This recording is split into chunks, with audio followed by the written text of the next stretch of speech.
नमस्कार। कभी सोचा है कि सिर्फ 21 साल की उम्र में कोई कैसे इतिहास बना सकता है? या फिर क्या सिर्फ 6 महीने की फौजी नौकरी किसी को हमेशा के लिए अमर कर सकती है? आज हम एक ऐसे ही जांबाज की कहानी में उतर रहे हैं जिनकी बहादुरी ने इन सारे सवालों का जवाब हमेशा के लिए दे दिया। ये कहानी है सेकंड लेफ्टिनेंट अरुण खेतरपाल।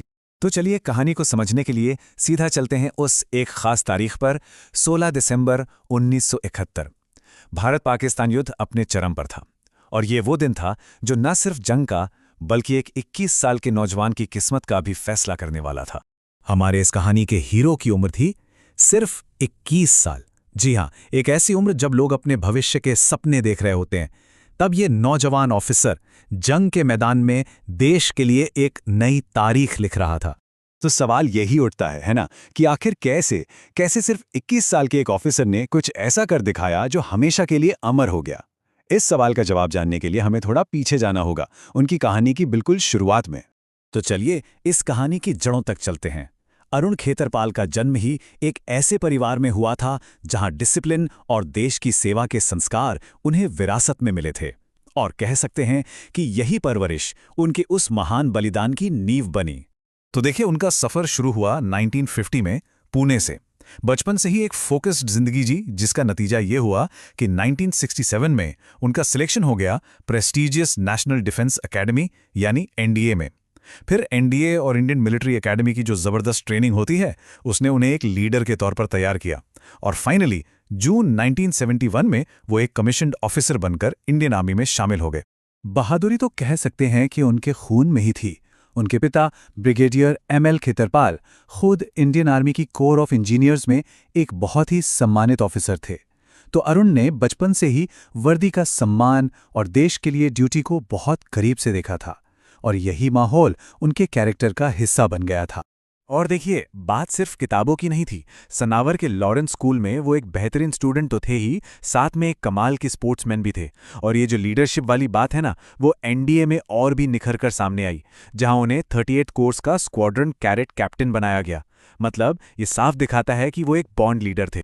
अब तक का उनका सफर तो शानदार था ही, लेकिन जो बात इस कहानी को सच में असाधारण बनाती है वो है उनके मिलिट्री करियर का टाइम स्पैन। उनका करियर जितना शानदार था उतना ही छोटा। चलिए देखते हैं कैसे। तो तारीख थी 13 जून 1971। इस दिन उन्हें इंडियन आर्मी में सेकंड लेफ्टिनेंट के तौर पर कमीशन मिला। ऑफिशियली उनका फौजी सफर अब शुरू हो चुका था, और इनकी पोस्टिंग हुई 17 पूना हॉर्स में। अब ये कोई ऐसी वैसी रेजिमेंट नहीं है, ये इंडियन आर्मी की सबसे पुरानी और सबसे इज्जतदार आर्मर्ड रेजिमेंट्स में से एक है। इस रेजिमेंट का पूरा इतिहास ही बहादुरी की कहानियों से भरा पड़ा है, और अरुण खेतरपाल इसी विरासत को आगे बढ़ाने वाले थे। और ये है सबसे हैरान करने वाली बात, कमीशन मिलने से लेकर उनके सर्वोच्च बलिदान तक उनका पूरा मिलिट्री करियर सिर्फ 6 महीने का था। सिर्फ 6 महीने! सोचिए, इतने कम वक्त में उन्होंने वो कर दिखाया जो लोग पूरी जिंदगी में नहीं कर पाते। जैसे ही 1971 की जंग छिड़ी, 17 पूना हॉर्स को 47वीं इन्फेंट्री ब्रिगेड के साथ शक्कर सेक्टर में तैनात किया गया, जो कि स्ट्रेटेजिकली बहुत इंपॉर्टेंट था। और यही वो जंग का मैदान था जो उनकी बहादुरी का आखिरी गवाह बनने वाला था।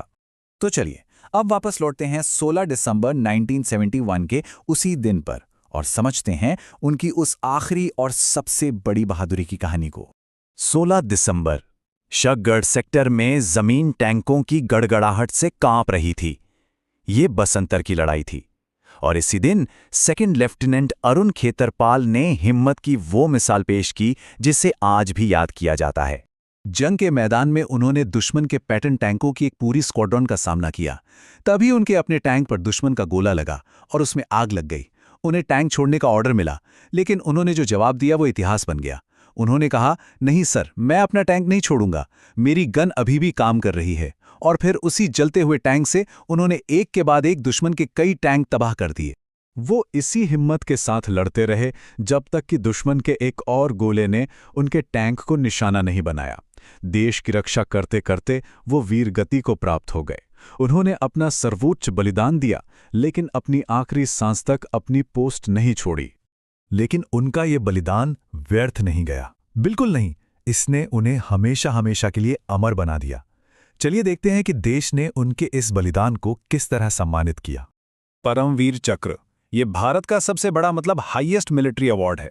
ये सिर्फ उन गिने चुने बहादुरों को मिलता है जो दुश्मन के सामने बहादुरी की सारी हदें पार कर देते हैं।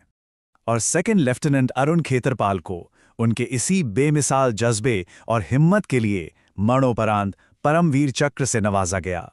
इस सम्मान का ऑफिशियल अनाउंसमेंट 1972 के गणतंत्र दिवस पर किया गया और ये अवार्ड 16 दिसंबर 1971 यानी उनके बलिदान के दिन से ही प्रभावी माना गया।